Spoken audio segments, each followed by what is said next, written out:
Hi there. Welcome to another exciting episode of Pastor Lanre Uncensored. Today I have a story for you. A few years ago, a young woman walked into my office. And as she walked into my office, tears streaming down her eyes, she told me, "Pastor, I do not love my spouse anymore." I wanted to know what that was all about. And she told me, "Pastor, I do not feel anything for him anymore. I feel trapped in this marriage and I don't know what to do." That is what I want to deal with today. Does love expire? What happens when you begin to feel like you do not love the one you said you were always going to love anymore? But before we get into our discussion, please let us join the incredibly anointed Basi Edoho as she leads us in this time of worship. For you have fought for me, defeated death for me, the weight of sin you carried for me. Your never-ending love, what you gave for us is far more greater than anything. For you have fought for me, defeated death for me. Oh, the weight of sin you carried for me. Oh, and never-ending love, what you gave for us is far more greater than anything.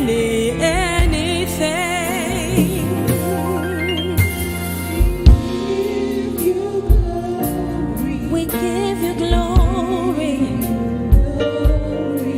We bless your name, God. When we think about all that you've done and who you've been in our lives, we raise the highest praise and it says hallelujah, hallelujah, hallelujah. No one deserves it but you, my King. Hallelujah, hallelujah. We give you, oh God. So in my life, be glorified, be glorified. Let every other name fade away in my life. Jesus, Savior, Lord in my life. I need you to be glorified, be glorified, be glorified. Say in my life,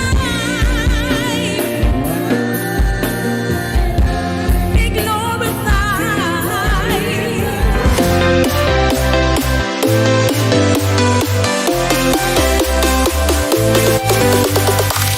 Fantastic. Welcome back. That was such a great time worshiping with Basi. All right. Let's jump into this matter. So the question is, does true love die? Now, I realize that what is true love for people that are in a relationship prior to marriage, it's quite different from what someone in a marriage will term as true love. And another thing is this. I have realized that people who are still in love seem to think that they are an authority on love because their relationship is still going great. That when someone else talks to them about the difficulties that they have, or maybe they just suffered a breakup, they tend to look at it like maybe what those people who suffered the breakup had was not true love. So then the question is, what is true love? To help you answer that question, I want to ask you a few questions of mine. So the first question is, the first person that you call the love of your life, the first person you first fell in love with, did you marry them? If you married them, congratulations. But if you didn't, then the question is, what happened? Second question is, if you didn't marry them, who walked away? Was it them or was it you? If it was you, if it was them, that is a different thing. But if it was you that walked away, what happened? Does it mean that what you felt initially was not true love? I will let you think about that for a while. Like I was saying in this story, this woman walked into my office several years ago and blotted out to me with tears running down her face that she does not love her husband anymore. As far as she was concerned, she was done with everything, and that she does not feel anything at all for the man anymore, and was feeling trapped in the marriage and did not know what to do. Now, if you are married, nothing just happens. I don't think anybody sleeps and wakes up and all the love just leaves. By the time someone is getting to the point where they are drawing the conclusion, I don't love her anymore, or I don't love him anymore, it is the culmination of several things that has happened. Which means that if we are able to reverse some of those things, we may be able to get you back to the place of love again. Usually it's a very difficult place, especially for married people. For married people, it is that thing where, you married them because you love them. So there must have been things that has happened in the marriage that now brought you to this point where you're feeling like, I'm not really feeling my spouse anymore. I'm not really feeling my partner anymore. And it looks like this is not working. Let me say this to you categorically. Love, like several things in life, cannot be left to tend itself. When love is not tended, like any other thing, if it is not tended and you don't pay attention to it, the truth is it's going to become depleted. It's going to deteriorate. Whatever you do not pay attention to will become depleted. And oftentimes when people say, I don't love my partner anymore, or I don't love my spouse anymore, usually the first problem is that love in their relationship became depleted because they did not pay attention to it. I often tell people that, and it's very easy to look at other people and think that they're having a better ride concerning their relationship than you. When you see that the grass is greener on the other side of the fence, it's simply that someone is watering that grass. Grass don't stay green by themselves. If someone is not watering that grass, it's going to turn brown, it's going to die and die out and die off. So if the grass is greener on the other side, it's because someone is hard at work watering that grass. If it looks like someone is not watering it, maybe it is artificial grass. Maybe you need to check properly because maybe it is not real. Because it is in the nature of grass to be watered. In fact, not only watered, but trimmed and primed. If nobody is tending that garden is going to become a wild bush. And that is the truth. The same is true of your relationships. If you don't pay attention to it, no matter the fire you were feeling at the onset, that fire will die out. For the fire of marriage or for the fire of the relationship to continue to burn, you must keep putting some fuel in it. You must ask yourself, what attracted you to your partner in the first instance? And then, what do I need to do? What do I need to do to keep that fire burning? Now, someone said this to me during one of the counseling sessions that I had. He says, Pastor, you keep saying that we should keep doing the stuff we're doing whilst we're dating and all of that. Pastor, it is tiring. It is tiring. It is exhausting. And, and many people are in that place. But I really wish I could tell you that there was a way out of it. But there is none. If there were certain things you did whilst your relationship was on to ensure that this person said, I do to you, my brother, my sister, you're going to have to do pretty much the same thing, even if not more, to sustain that marriage. A marriage left to itself is going to break. It's going to crash. Love untended is going to become depleted. It's going to deteriorate. It's going to wane, and eventually it is going to die off. I tell people, why was dating so exciting? Why was dating so exciting? Why was dating so exciting? What kept you enthused about the person? What was it about the person that when you came around them, your hands became clammy, your heart beat faster, a little bit faster? You were always fidgeting and shaking body around them. What was it about them? You look forward to hanging out with them. I've met couples who say to me, Pastor, when we're dating, we were always talking. But now in the marriage, we hardly talk to each other. And I'm asking them, what were you talking about then? And oftentimes, not many of them can remember what they were talking about then. So it wasn't about what was being said. It was about just enjoying the company of the person. You love the person, you like the person. And in fact, I know people who hung out just for the sake of hanging out. We didn't have anything to say, so we'll just be around one another. And we'll smile at each other when there's something to smile about. It's the same way pretty much how people call each other just to hear them breathe. When you're on the call with the person, you're wondering who's going to drop first. Say, okay, I'm done, good night. When you have those calls and you say good night like 20 times. All of you that's been in love and you say good night like 20 times, you have lost the right to complain when a pastor says finally like 10 times. Just the same way you were saying goodbye, and then another gist will start, goodbye, another gist will start. You cannot, it's the same way the pastor says, finally, I'm closing now. And then he says, another I'm closing. Like some people say about me, there are at least 7 I'm closing before the real close. But, it is what it is. What I'm trying to get you to understand is very simple. Whatever you were doing during dating, you need to sustain it and probably do more to be able to keep the fire burning in your relationships. And I say this also. Wives, don't let life take the excitement out of your relationship with your husband. Husbands, don't let life take the excitement out of your relationship with your wife. That's my way of saying, wives, let your husbands, let them still date you. All right?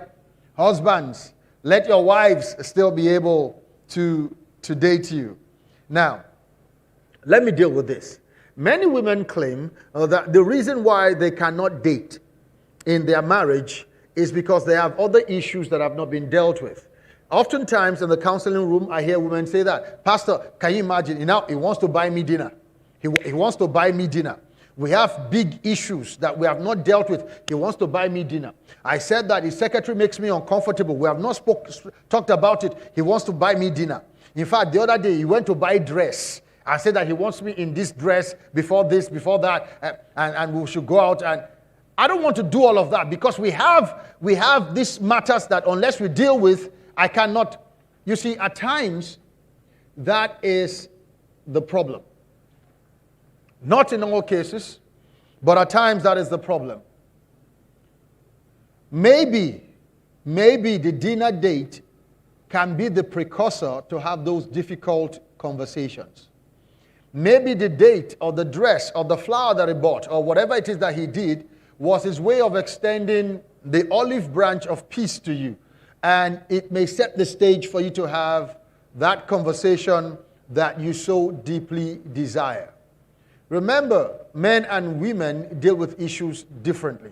And I understand that for most women, until you have that face-to-face where you can lay down everything and he gets to say his part, you don't feel like you can find closure. All right? And that is also important for men to understand. But don't always rebuff all his efforts at taking you out, because that may just be the situation or the setting that you need to discuss some of the things that you find so upsetting. All right? Please, that is important.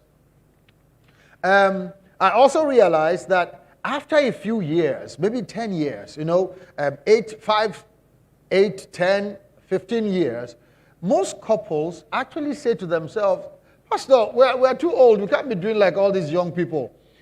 We don't know how to date anymore. I hear that a lot when people tell me, we don't know how to date anymore. I really don't know what they mean, because ironically, many of them, while I will not use the word date, they are wowing other people. They are still putting their best foot forward in relating to other people. Someone says, oh, Pastor, it's no longer funny. But there are people who find his jokes still funny. Some say, oh, Pastor, what I want to talk about is not what she wants to talk about. We're like opposite ends of the spectrum. She wants to talk about this. So if we want to go on this date, I don't know what we're going to be talking about, really. But at times when you meet a new friend, you are willing to hear them, even though that's not what you want to talk about. Why would you not extend the same courtesy to your spouse?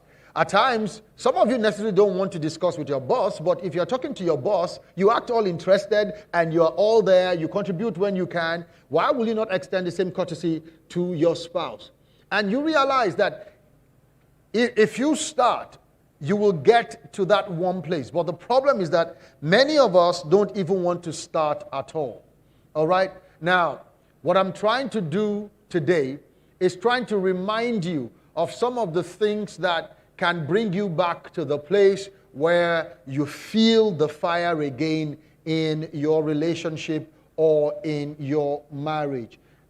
We have been told, experts have said it, psychologists have said it, counselors have said it, that having these romantic engagements that we will call dating in a marriage is absolutely essential.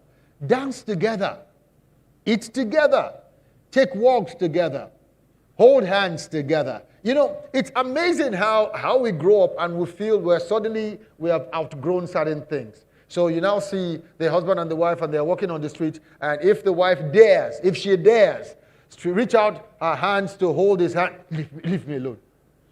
And you're wondering, why that? Because there's just this thing that makes all of us feel that the older we grow, we can outgrow something. Hear me, nobody outgrows romance. Nobody outgrows romance. All right, I will leave that there because there are other things I could tell you about that. Use endearing words. You know, find endearing terms.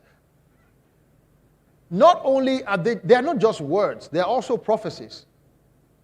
So if you keep calling her my love, even though you are having issues, you say it long enough, it becomes your reality.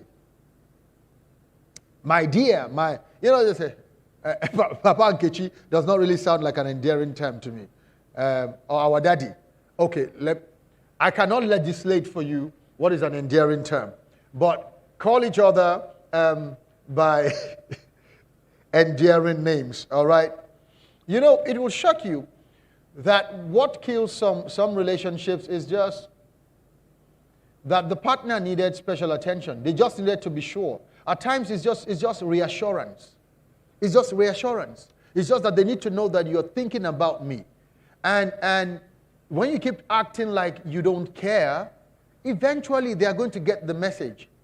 And whatever it is that was the fire in your marriage or in your relationship will eventually die out. So, it is important that you make time for this person that you made a vow to, that you want to spend the rest of your life with. Men, don't get so caught up in I'm trying to provide. There are some things that money cannot buy. Don't make me preach at you, man, because I can tell you it is required of stewards to be found faithful. Don't chase money at the expense of your family. All right? Some of the saddest stories I have heard are of parents who left their young children and traveled overseas in search of greener pastures. And they left their children with irresponsible people. 10 years later, they have made the money, they have come back, but they have lost their children. Don't let us make the same mistakes with the people that we say that we love. Create time for them. It is an important part of your life. Make time for it. I tell people, whatever we value, we make time for. I see how people will rush from work, drive like madmen through traffic. You know why? They want to catch a match, a football match. But you will not rush home to spend time with your wife. That is a problem. Wife too, you know how you rush to catch that appointment at the salon.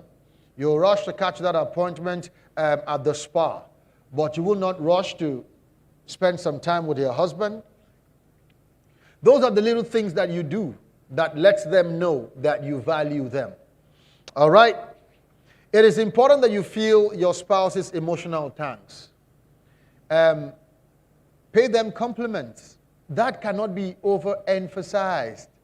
You know, African men, we excuse ourselves and we say things like, oh, you know that I'm an African man, I am not romantic. That is not true. You were romantic when you were trying to get her to say yes. In fact, you bent over backwards to let her know how romantic you were. In fact, you promised her a life of romance. Be faithful to your words. All right? Fill each other's emotional tanks.